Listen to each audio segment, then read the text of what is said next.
Hey, it's This Week in Creationism, episode number 33. I'm your host, Joel Duff, and here we take a look at the headlines in the world of creationism from the past week.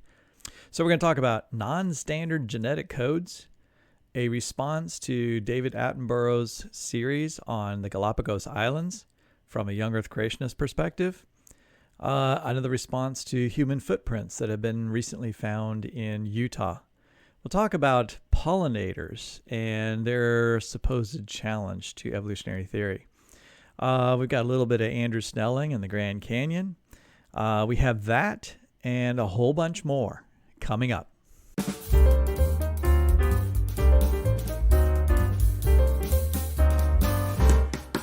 All right, I'm back at it. Really, this is This Week in Creationism is this week in every 2 weeks of creationism. Fortunately, throughout most of the summer, I would characterize it as been a little bit of a slow news season, and so having this every couple weeks is probably sufficient. But toward the end of the summer here, I think things are picking up a little bit. I think there's been some more interesting articles that have been published, and I expect that. I know that there's been some interesting research in the secular word that's happened in the summer that I think creationists will respond to in this coming fall, and we'll start to see those responses, and I'll be able to respond to those responses at that time. There is something that's happened in the last couple weeks that I think will then generate more discussion and more articles on creationist sites, and that is there's been several creationist conferences. I'll call them research conferences. So we had Origins 2022, a group of young Earth creationists meeting and discussing ideas, and we also had the annual meeting of the Creation Research Society occurred just a couple weeks ago. And they're mostly PhD scientists who are interested in creation science gathered together, and they give, typically 15, 20-minute talks, and then they also have discussion times. And from that, I've seen some of the abstracts from those, and I expect to see much more come out of that particular conference that I'll be able to talk about in the future. A lot of it dealt with human origin stuff, Neanderthals, and feathered dinosaurs, and kind of a lot of things that we talk about here are the types of things that are being talked about at these conferences. And so that, like I said before, that's going to precipitate a bunch of additional articles from that. And I look forward to dealing with those. For today, I'm just focused on going through some of the main creationist organizations' websites and picked out a few things that I want to react to or inform you about in terms of what creationists are saying. So let's get that kicked off by first talking about non-standard genetic codes, or the origin of the genetic code, and how the genetic code might be used as an argument for design. So let's do that first. So, as I just said, I want to talk about non-standard genetic codes and the problem they do or don't pose for evolutionary theory. So this is one of the cover articles on creation.com from just a couple days ago. I was particularly interested in this article because I spend a solid lecture period talking about, I talk a lot about the standard genetic code, but I also have about 1 hour dedicated in one of my classes, my genomics class, to talking about non-standard genetic codes. And I do this in a format of having a challenge to the students. The students have learned a lot in my genetics course and then in my genomics course about transcription and translation. That's how we read our codes, how we read our DNA and turn it into things, which are generally proteins. And so they've learned a lot about the biochemistry of that and some of the intricate details of how that occurs. And then I throw this challenge at them, and I ask them, I show them some non-standard genetic codes, which I'll talk about in a little bit more detail in just a moment. And I give them sort of the, hey, this is what seems like an intractable problem. How would you change a standard code to a non-standard code? And I give them the challenge of trying to come up with potential mechanisms for how a standard code, how one reads the code, could be changed from reading it one way to reading it another way. And then I put them in small groups. They have to discuss that and come up with hypotheses. And then I give them a whole series of data points, right? Additional data they didn't have before, so that they can test their ideas against some of the data that I give them. And it's a really challenging, very challenging episode, but it forces students to really think through the process of transcription and translation and ask themselves what they know about it. And they usually really enjoy the particular discussion we have afterwards when we talk through all their different hypotheses and we try to shoot them all down and then construct some realistic hypotheses from that given the data that I present. All right, with that background, I'm going to talk a little bit more about that. In fact, this is so interesting to me, I may have to do a special topic video just on this. So I'll keep my comments brief here since we're trying to cover the whole world of creationism, and I don't want to spend more than, say, 15 minutes on this. All right, so how to begin here. Let's look at this article at creation.com, Evolution's Fatal Problem of Non-Standard Genetic Codes. Periodically, I run into these claims that the non-standard genetic code is a fatal flaw or it's the stake at the heart of evolutionary theory.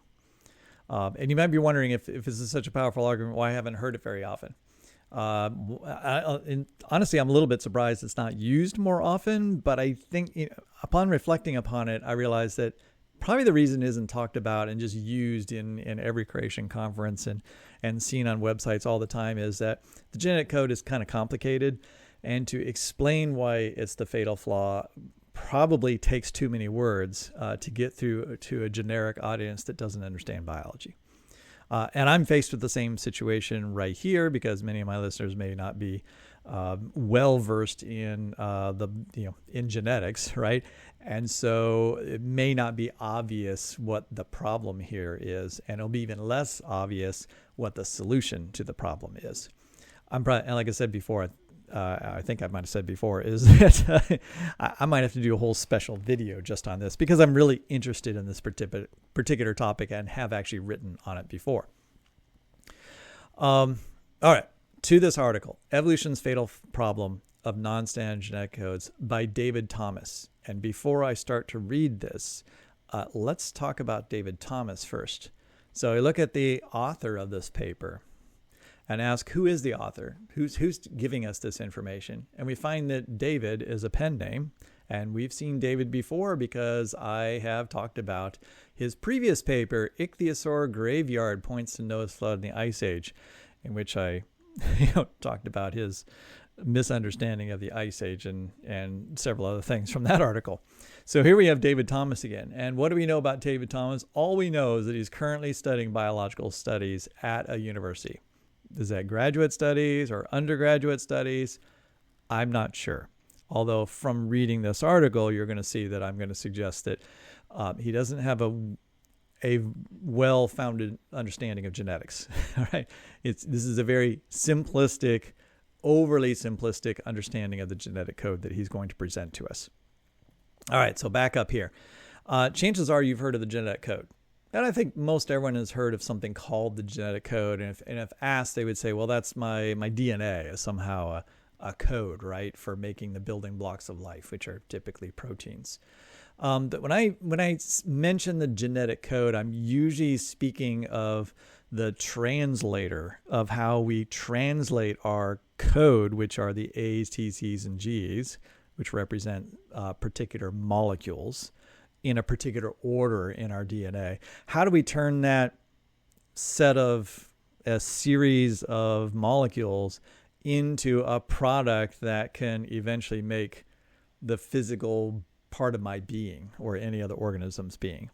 And the first part of that process is turning that code into proteins, which are larger structures that can do operations, most specifically can do biochemical activity, right? So they're enzymes and help perform chemical reactions. And so this code is the thing that we're interested in talking about. And it usually looks something like this. And so what we're saying here is that the code is something that says, like, if you have AUU, let's start over here with one that you're maybe more familiar. Let's say you have CGC. All right, so somewhere you have in your DNA a CGC. What does that turn into in a protein? How is it read into a protein? Well, CGC, according to the standard genetic code, right? Not the universal genetic code, because we're going to be talking about non-standard genetic codes. The standard code says that CGC will eventually be made into or read by what's called the translation process, because you're literally translating one language, the language of DNA, into another language, the language of amino acids, which is the language of proteins. And so the order of your code in your DNA will be directly translated into a sequence of amino acids, which makes a specific protein. And your body knows how to do this because when it sees CGC and you have a code reader, and your code reader is called the ribosome, and the ribosome is a structure composed of proteins and RNA itself and nucleic acid, that machine is the thing that is used to translate, or I like to think of it as like you're running it through their CPU, right? That is taking the information of the bits that come from the file, and it's saying, okay, what are these little bits from this file telling me to do? All right, I'm going to turn it into other information. All right, so CGC becomes alanine, and CAG becomes glutamine. ACG is threonine, and so forth. So these are the names of the amino acids, the shorthand versions of the amino acids. All right, so that's the standard genetic code. And the wonder of the genetic code, of the standard genetic code, is that it's nearly universal. So if I gave you a string of sequence, and I do this for my students, right, as part of an exam question, right, here's 15 base pairs of DNA, and I'm going to give you the genetic code, and I want you to tell me what amino acids does it make, what protein does that make. And they just have to be able to read the genetic code and understand how to use this code right before you, this translator before you, and turn their DNA code or RNA code into this protein. And so, like I was saying, the wonder of that is that when they do that, that's going to be the same whether they're talking about bacteria, or you're talking about a plant, or you're talking about me. And so if I were to take a piece of DNA out of a bacteria, like E. coli, and then I were to take that piece of DNA and splice it into your genome, you potentially could translate that particular code and read its code into a set of amino acids, and it would read it the same way that it does in a bacteria. And this is how we can take insulin, the human insulin gene, the code in the DNA, put it into a bacteria, and the bacteria can read that code, and when it reads the code and translates it, it turns it into insulin. Right, which is essentially the same thing as human insulin, even though it's made in a bacteria, because it's reading our particular code, and they have the same translator. Right, that bacteria has the same translator that you and I have. So the standard genetic code, or what used to be sometimes referred to as the universal genetic code, is one of those interesting phenomena that we observe in the world around us, and that is that virtually all living things share the same code, which in a sense makes all of our DNA a little bit mix and match, in the sense that you can move things from one organism to another. It allows horizontal gene transfer, because you can transfer one gene to another organism, that other organism potentially can still read that particular code the same way that the other organism could. All right.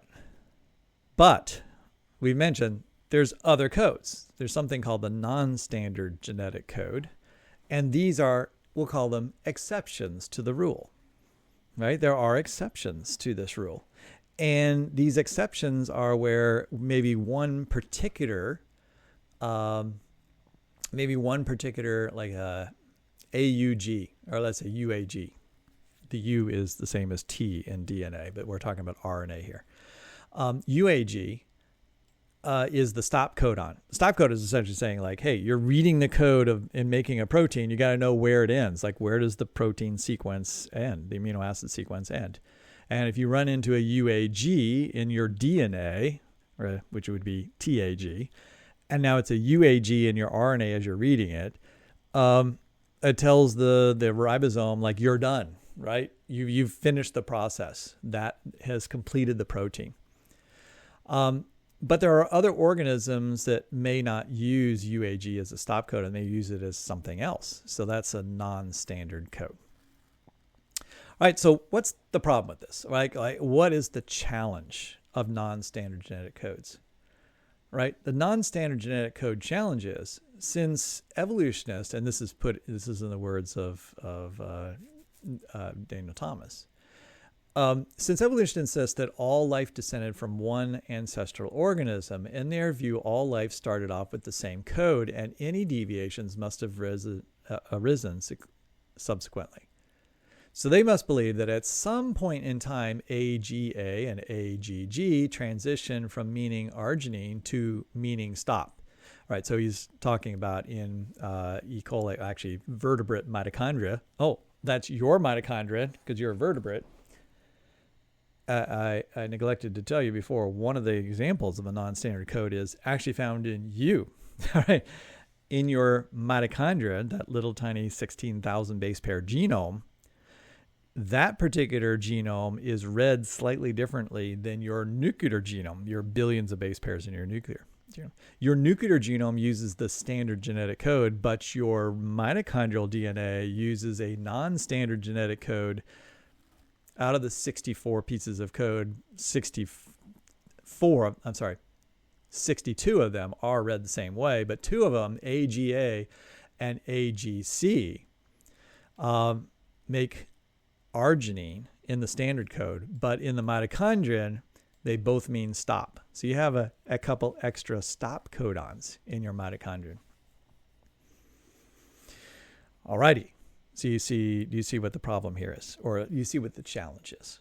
The challenge is, and it is, if all life came from an original life form, that original life form had some kind of genetic code. Right? It had some code, you could say, like, this is their code, how they read their DNA faithfully into proteins. And if all other life originated from that standard, or at that time you'd say universal genetic code, but now there are organisms using other codes, they had to have found some way to change the way they read their code. Right? But if you're reading the code and making amino acids that are making proteins that are functional and critical for your survival, once you have a genetic code, if you try to change genetic code, it feels like it should always be a lethal thing. Because if you make a stop codon, right, where it didn't used to have a stop codon, well, then what are you doing? You're all of a sudden stopping, maybe in your nuclear DNA for a gene, AGG means arginine, which means keep on going, and you're reading on. And so your protein is going to be a whole different size, right? But if you turn an AGG into a stop codon, it stops right there, truncates the particular protein, in which case it folds up into a different shape and it makes a completely different protein.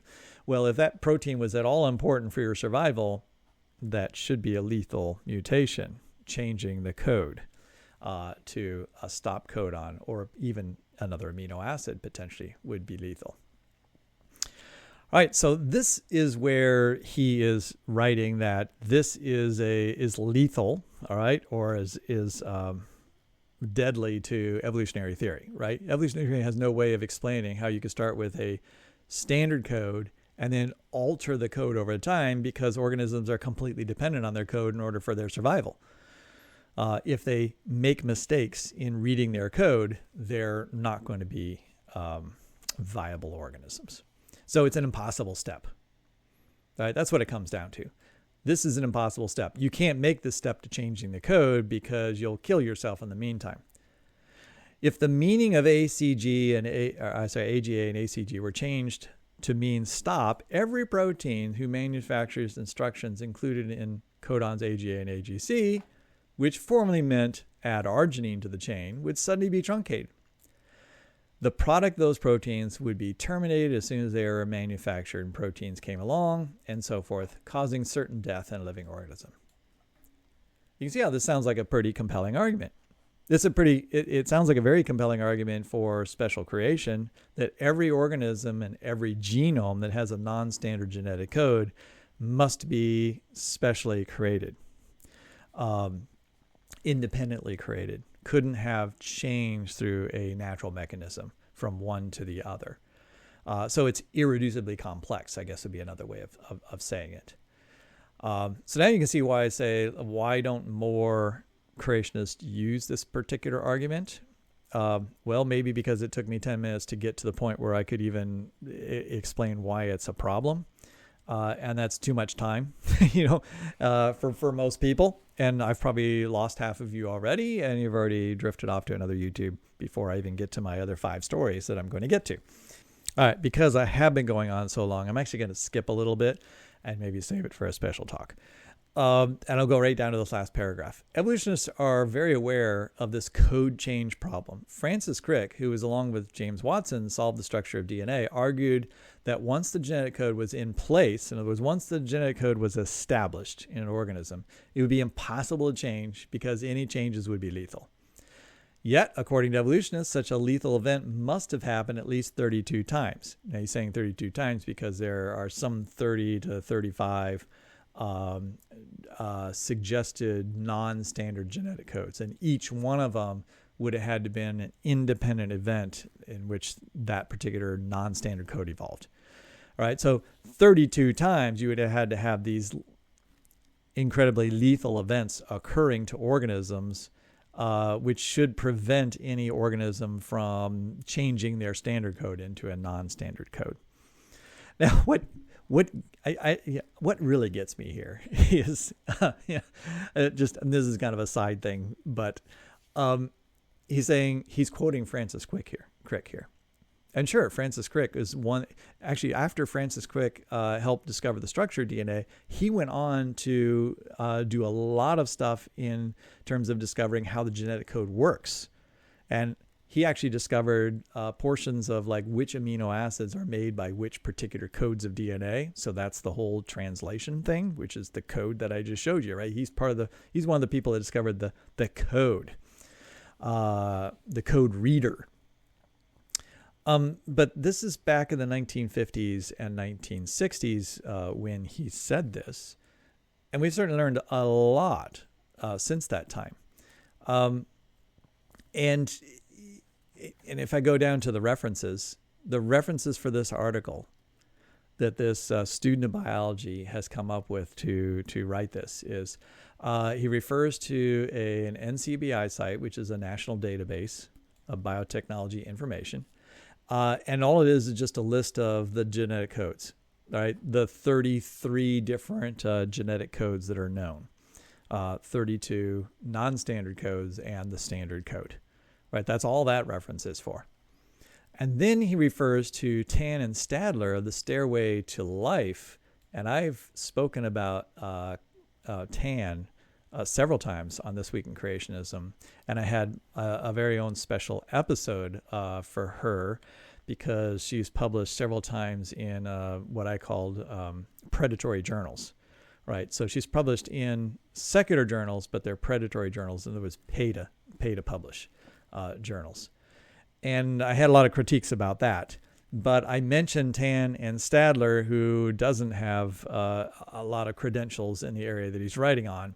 And they wrote this book, The Stairway of Life, and it's very obvious to me that what we have the author of this creation.com article doing is simply having read this book, and then, which is a young earth creationist book, and then taken those ideas and written this particular article. So it hasn't gone to the original literature.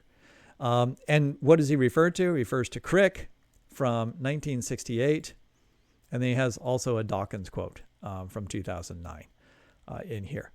Nothing from the last 10 years. And I can tell you there's a huge body of literature on the origin of the genetic code and non-standard genetic codes. There's at least 3 different major hypotheses about how standard codes can be changed from one to another.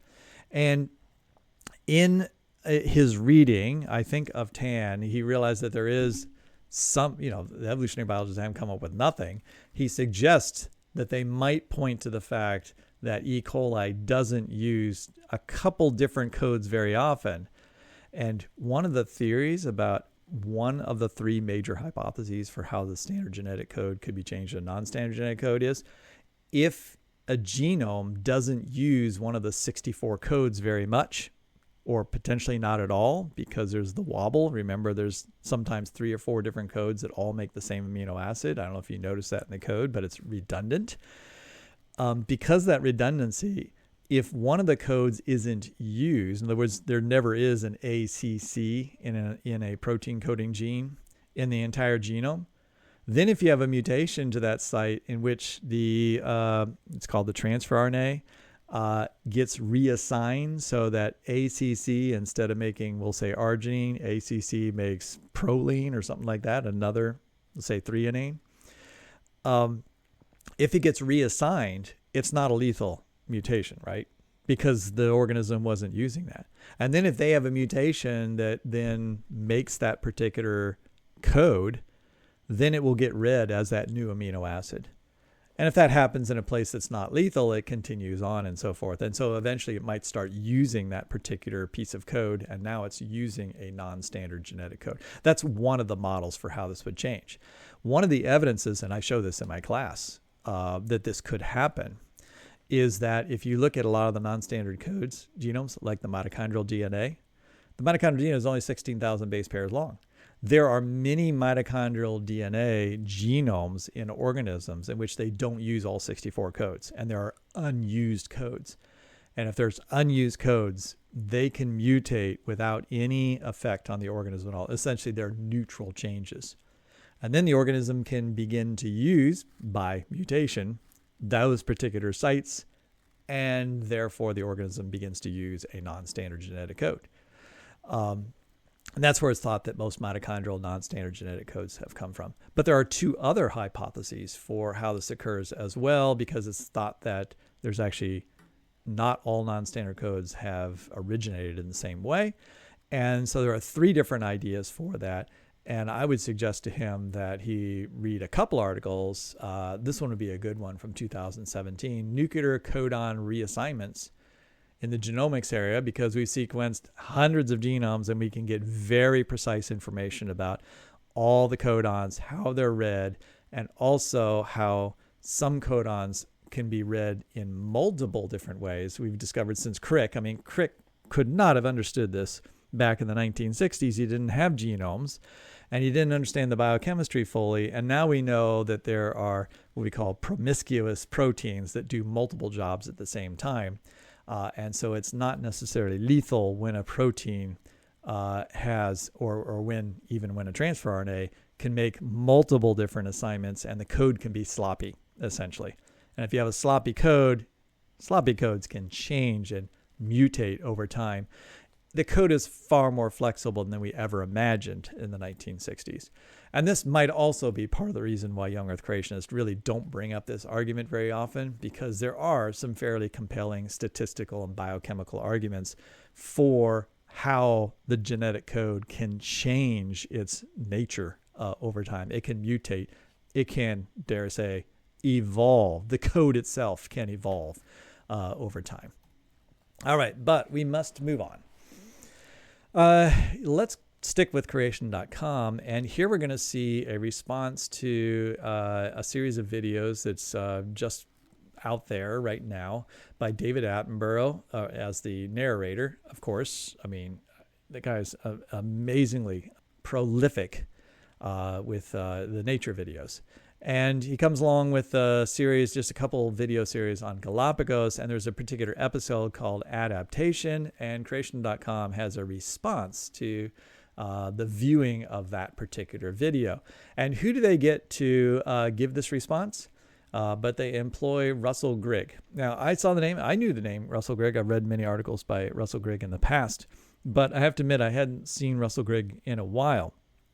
And then so I went to look at his profile to remember who he was and what his qualifications. Again, I'm interested. What are the qualifications of the person writing the article? We just saw here we had the previous article, somebody writing under a pseudonym who's a biology student. Well, at least they're a biology student writing about the genetic code.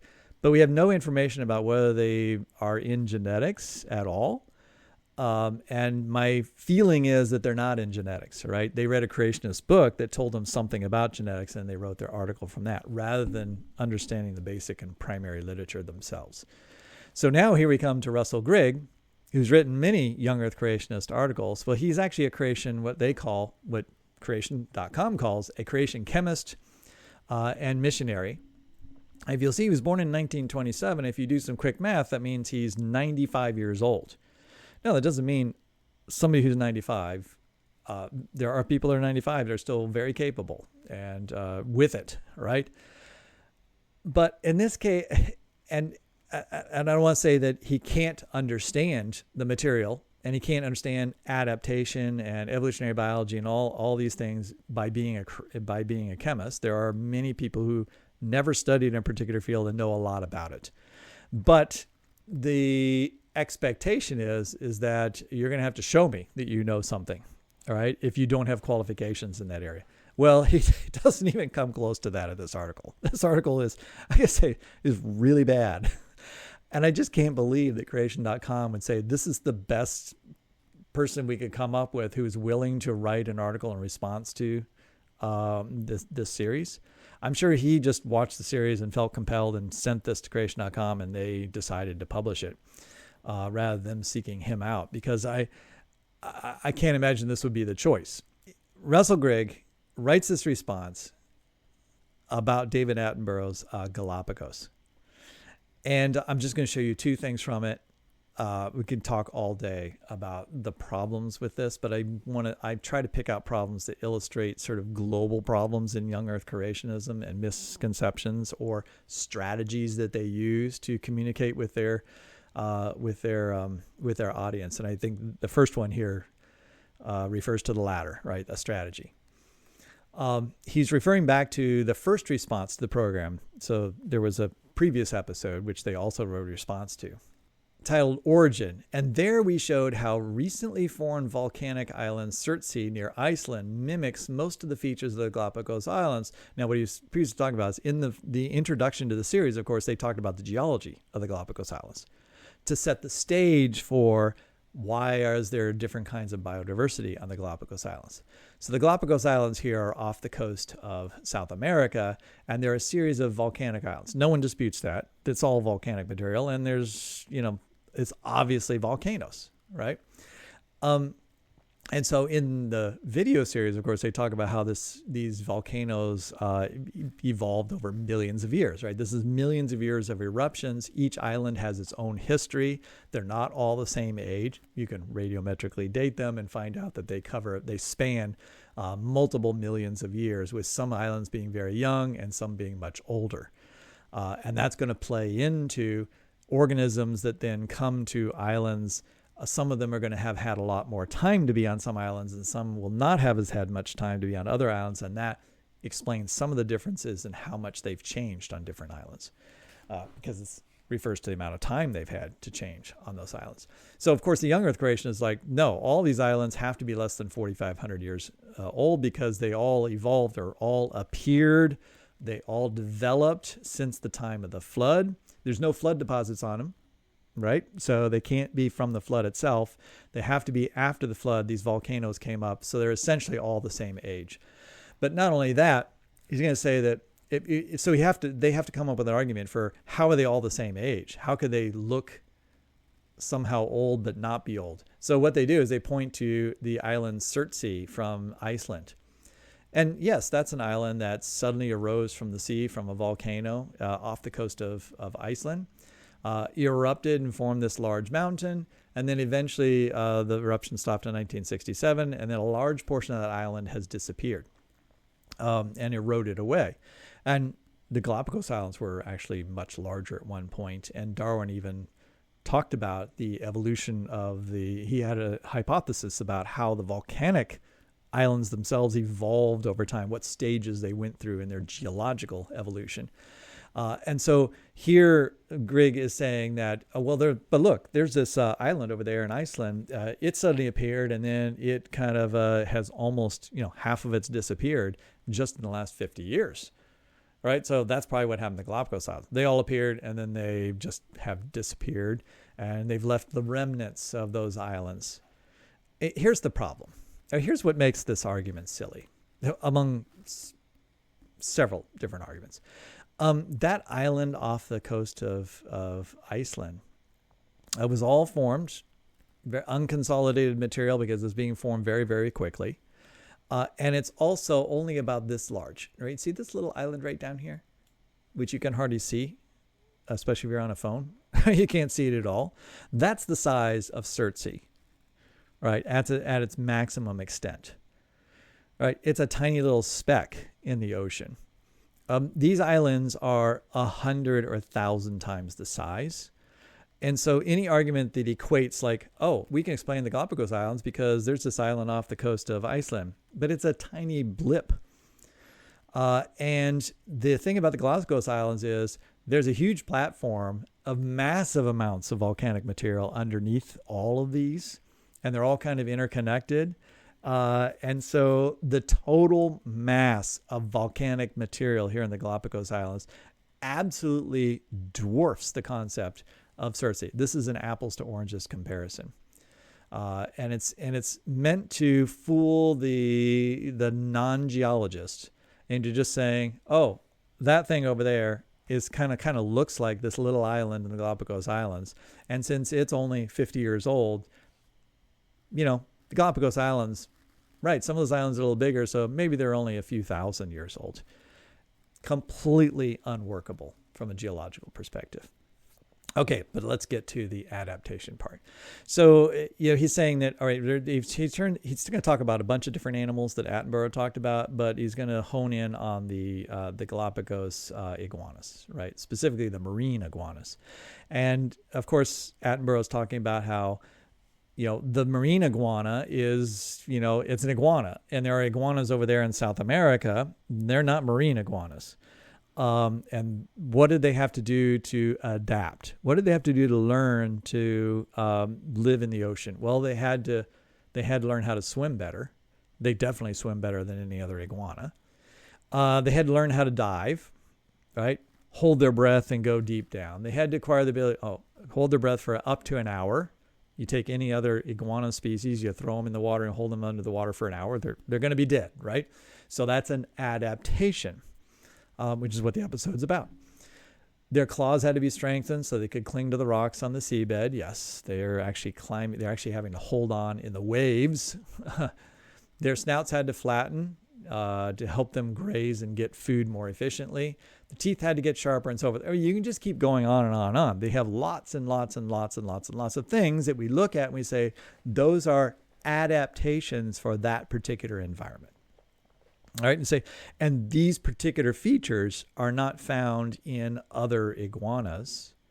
But the young Earth creationist pretty much needs to say that God didn't just make marine iguanas. Right? He didn't snap his fingers on day 6 and say, marine iguanas, right? Here are your features. I've created them for you just this way. No, young Earth creationists believe that God created kinds of organisms, and iguanas, or at least some group of, I don't know how many different kinds of iguanas there are, and they're probably, creationists have disputes about that. But young Earth creationists, actually, most of them would agree with the standard evolutionary model, minus the timing of this, that where the marine iguanas came from, the Galapagos Islands, were from South America. Right, because they would say that after the flood, you had the islands of the Galapagos were created. So volcanic activity was happening, say, during the Ice Age after the flood, and it formed these islands. And then after these islands formed, well, how did they get populated with organisms like birds and plants and iguanas? Well, things migrated from South America to the Galapagos Islands. And on the Galapagos Islands, there was different conditions there. There were different plants there. They've been brought over, and they had adapted to the environment. And the birds are different, like the Darwin's finches. They just come from finches on the mainland, and they adapted there to change into the Darwin's finches. And so what did iguanas do? Iguanas rafted over maybe swam over if some of them had some swimming ability, managed to make it to the Galapagos Islands. Then on the Galapagos Islands, some of them, not all of them, because there's another species there, that doesn't live in the water, that doesn't go into the water. All right. Some of them have adapted to be able to swim, dive, hold their breath, cling onto the rocks, be able to graze and eat seaweed as their main diet. And all of this had to have occurred within the last 4,500 years. Even less time, because obviously people have been to the Galapagos Islands for 1,000 years, and marine iguanas were there already before people got there. So there wasn't much time, but they adapted that way. So now here's Russell Griggs' revelation about this. Such learned behavior and variation within a species is not the result of biological evolution. All right? That, by the way, that's not evolution. So he's saying, okay, this video is like presenting all these changes that have occurred to these iguanas such that they could adapt to this, and they've adapted to this environment as the product of evolutionary mechanisms. But Russell Griggs here to tell us that this is learned behavior, which in itself is a concept worth talking a long time about, and variation within a species, except that all the members of the species have these characteristics. That's not variation with the species. He really should have said variation within the created kind here. So he's not even really understanding the creationist literature himself when he writes this article. This is super sloppy. I don't know why the editors at creation.com don't seriously edit this type of stuff that's written for them to at least be consistent with their own materials. Are not the result of biological evolution. All right, so if this is not evolution, what exactly is evolution? And now he explains to us what evolution is, which is about changes in genes that would be required to turn. All right, so this is carefully crafted. They admit changes can occur to genes, but you have to have certain kinds of changes that would turn microbes into marigolds, mice, and musicians, right? That's what evolution is. Evolution is microbes becoming musicians. And this is just an iguana becoming another specialized iguana. Now, he does point out that Attenborough does specifically talk about a gland that the marine iguana has in their nose that sneezes out excessive salt, right? If you're swimming around the ocean, you're drinking a lot of salt water, you're going to have to get rid of a lot of salt in order to maintain your balance. What about this special gland? This seems to be very different than other iguanas. And so he does point out there's another iguana that does seem to have something like this gland. I guess that's a way of saying that, that it was part of the variation that God created. But then he points to, all right, crocodiles, sea snakes, marine turtles, and so forth have that. So I guess he's saying it's kind of common design. God made this for different organisms, right? But did he make it specifically for marine iguanas? Because he didn't originally make the marine iguana, right? So how did God hide the information for, being able to sneeze salt in all the other iguanas? And they had to wait till they got to the Galapagos Islands for one of them to start using this particular feature. That's always been a question of mine. Like how does God design that delayed mechanism of like, don't turn on all this information that you have in you until you get to this particular environment? Really, the only reason I showed you this particular page was just to show you that this is a typical tactic, is to say like, this is not biological evolution, right? So all these changes that we see occurring, that they're admitting occurred, right, that have happened within a very short period of time, that's not evolution. The only thing that is evolution is bacteria becoming musicians. I don't even know what to say to that other than, no, that's, yes, microbes becoming musicians would be an aspect of an expectation of evolutionary biology or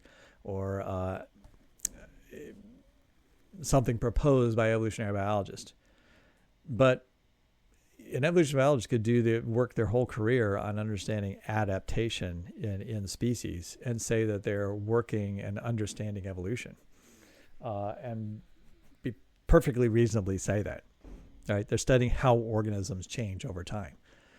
That is evolution. All right. Underwater pollinators. Answers in Genesis. Yeah, so this article is about the basics of this article is, hey, we found this really interesting crustacean that pollinates plants underneath the water. Isn't that amazing?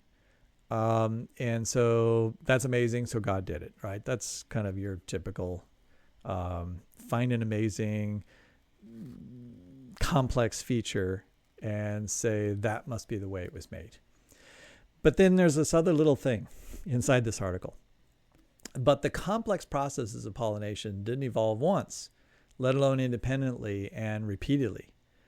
While we don't yet know how vital pollination from crustaceans is in this red algae, all right, so this is this underwater pollinator, which is really interesting and cool and unusual. We do know that many plants cannot be pollinated without a specific pollinator. Well, okay, yeah, there are a lot of plants that have a specific pollinator.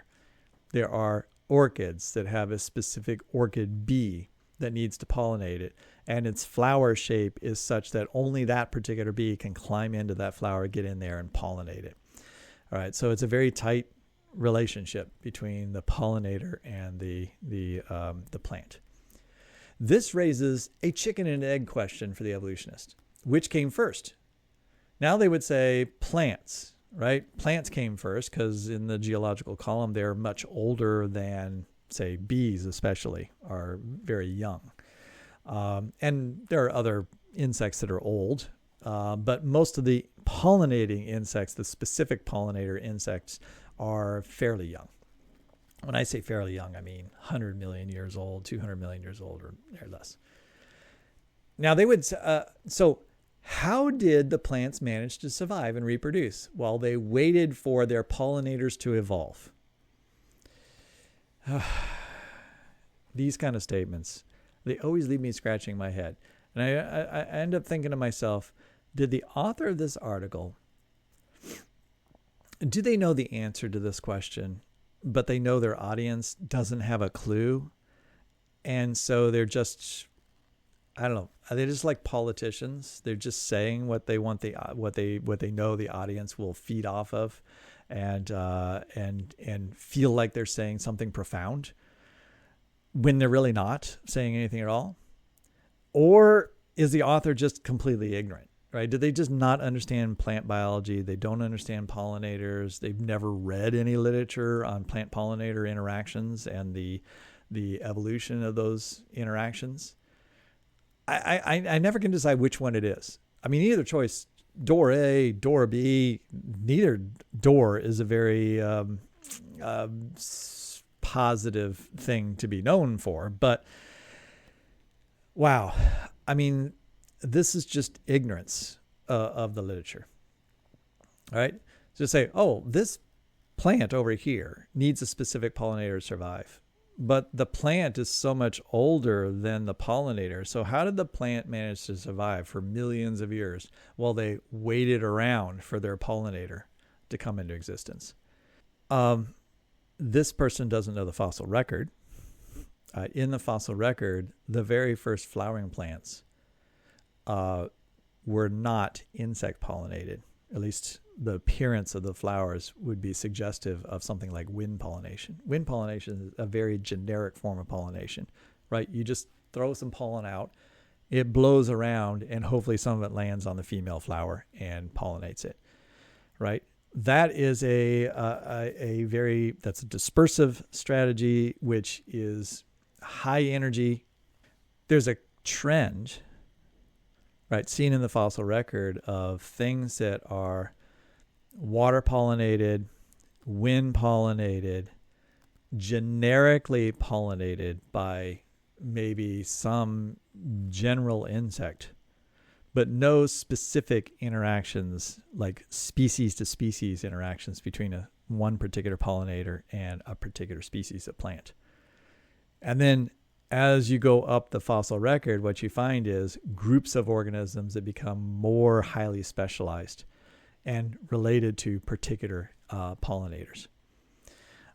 So plants didn't wait around in the sense of, I'm made exactly for this particular pollinator, and now I'm just going to wait around for millions of years, somehow reproduce myself without that pollinator. And then when that pollinator comes along, everything's going to be wonderful. No, plants had different kinds of pollinators in the past, and then have adapted to other pollinators as insects have changed and evolved. And this whole thing comes back to something called coevolution, where both of them are evolving in relationship to the other organism. So they're both adapting to each other.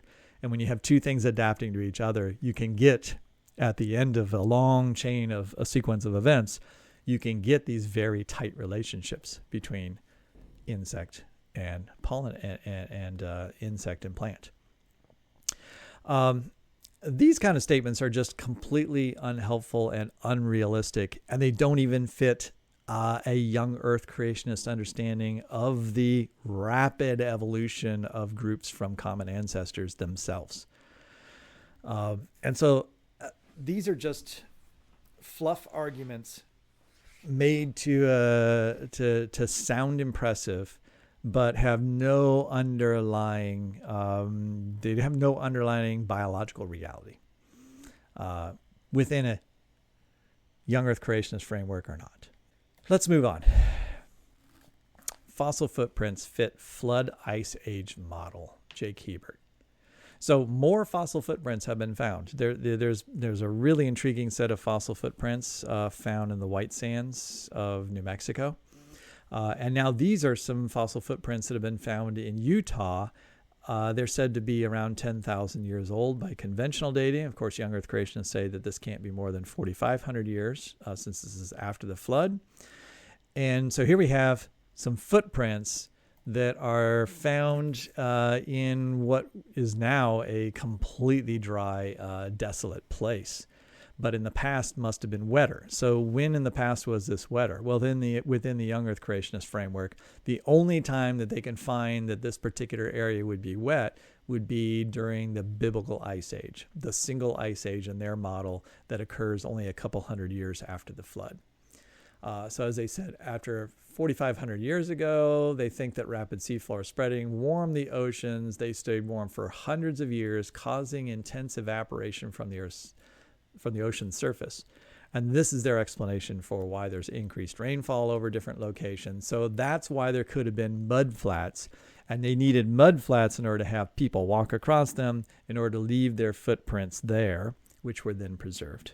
Okay, so a global ice age, or at least a time of higher precipitation, covered the Earth around, say, 4,200 years ago.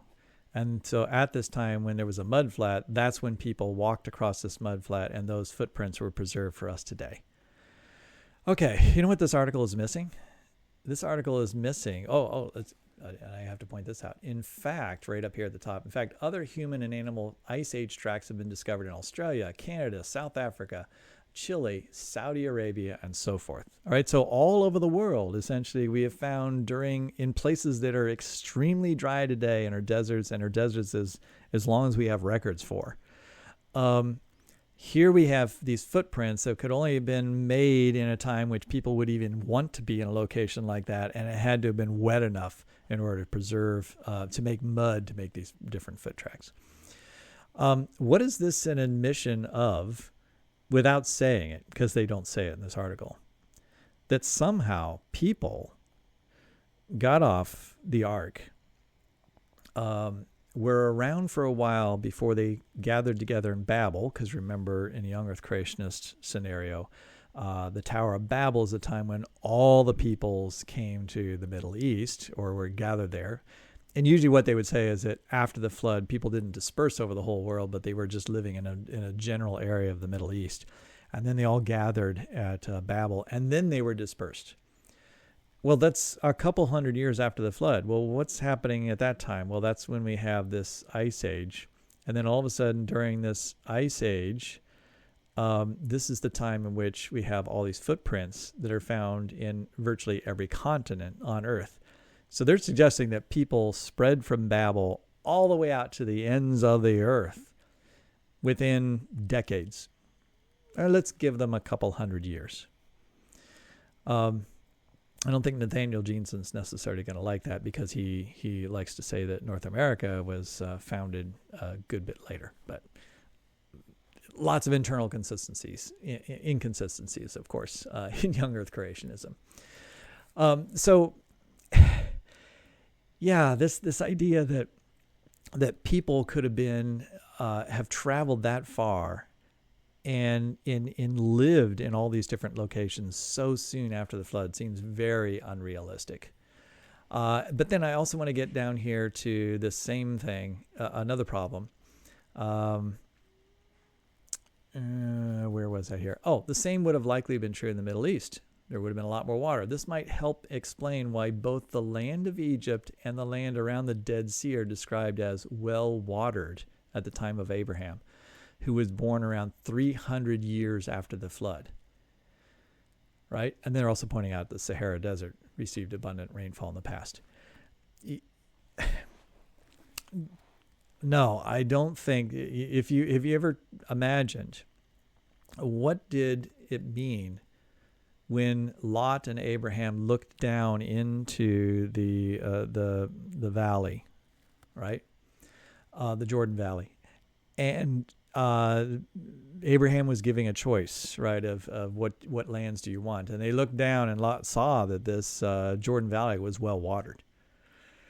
Right. I think a lot of Christians conjure up this image of like this was almost like an Edenic paradise down there, that there was like, it was lush everywhere. I don't think that's what that means at all. Well watered just means that there is water available.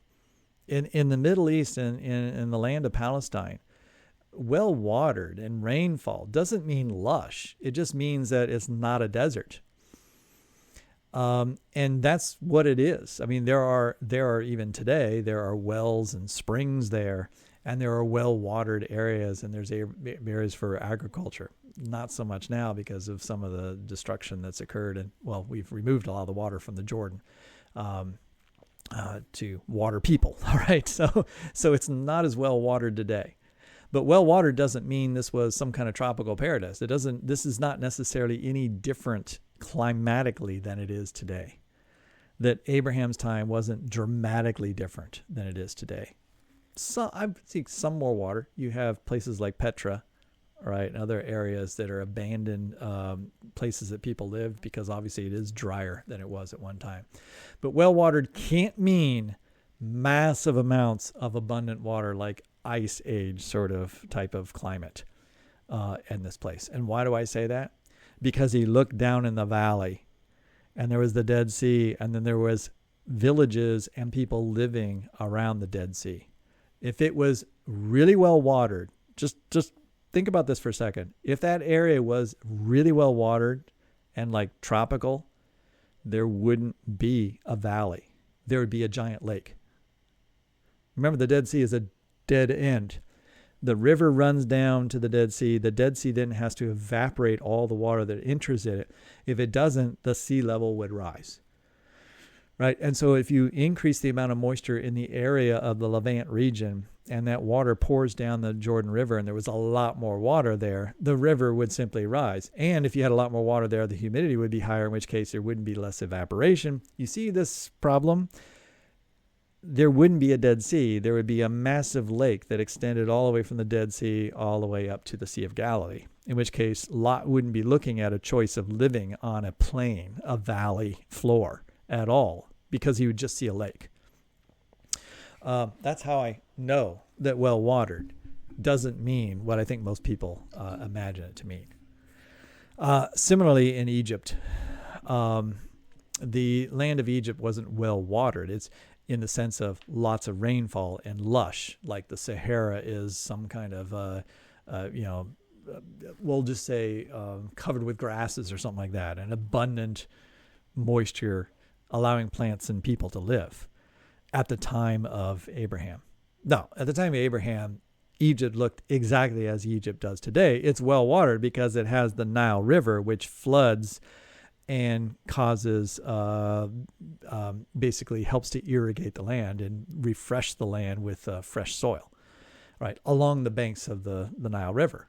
The desert was still the desert and was not well watered at that time in any sense of our imagination of like the climate being completely different at that time. And so there really isn't any evidence biblically in terms of the descriptions and the world of the Levant region that the Bible describes that would suggest a radically different climate in that area. Oh boy. Okay. Sticking with Answers in Genesis, Dr. Snelling has another article. He's written multiple journal articles now from the Answers Research Journal. Let's just go right to it. The Petrology of the Moab Formation, Tonto Group, Grand Canyon, Arizona, in the Answers Research Journal. And you can see the page numbers there. Page 139 to 262, over 100 pages long. He's had several other articles. This is all springs from his collection of samples from his permit from the national parks to be able to sample there. And so he's been writing these articles. And the last time I talked about these articles, I said I was really in shock that he published the articles in his own journal. Because remember, Andrew Snelling is the editor of Answers Research Journal. So he's publishing in his own journal that he's in charge of. I really thought he would publish his results because they've been Answers Genesis has been making a big deal about how important this work is by Andrew Snelling to look at the formation of the Grand Canyon, specifically some of the bent rock formations. Right, and the first couple of articles that came out, I was shocked. I thought he would go to the Creation Research Society or some other journal that was young Earth creationist, but not specifically his own organization publishing it. And I thought he should have gone to at least publish some of his material and tried to publish it in a secular journal. But no, he continues the trend here of publishing super boring 100-page articles that are just descriptive works of the petrology, which is just the nature of the rocks, all right? Just describing the formation.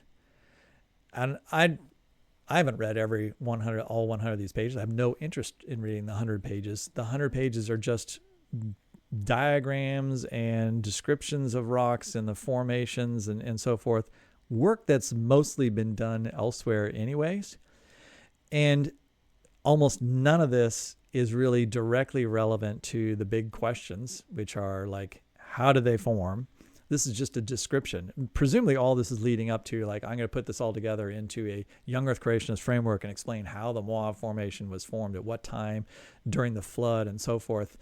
This article, I could edit this article within 10 minutes and it would not mention young Earth creationists or creationist stuff at all. All right. This is just, the whole article is written like it was written for a Journal of Geology article.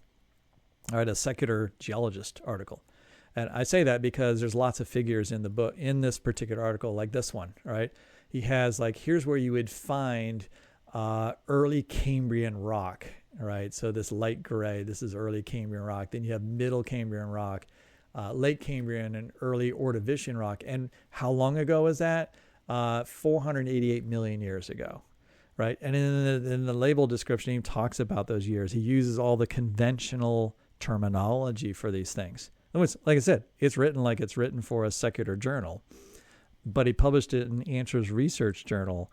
And then at the very end of the article, there's like a couple sentences about, how the Moab Formation like may have been early in an early flood deposit.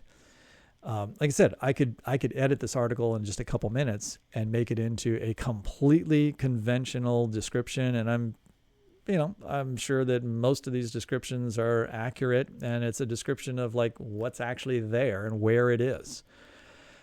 Why not publish this somewhere else so that Ken Hand can say like, here I have a PhD geologist on my staff and he's publishing on the Grand Canyon in a secular journal. I don't understand why not make an attempt to that. Or have they made an attempt and they've been rejected? If they've been rejected, I think Ken Ham would make a big deal about that. He'd say, like, we're writing good stuff and it's being rejected by secular biology, and so we're publishing it.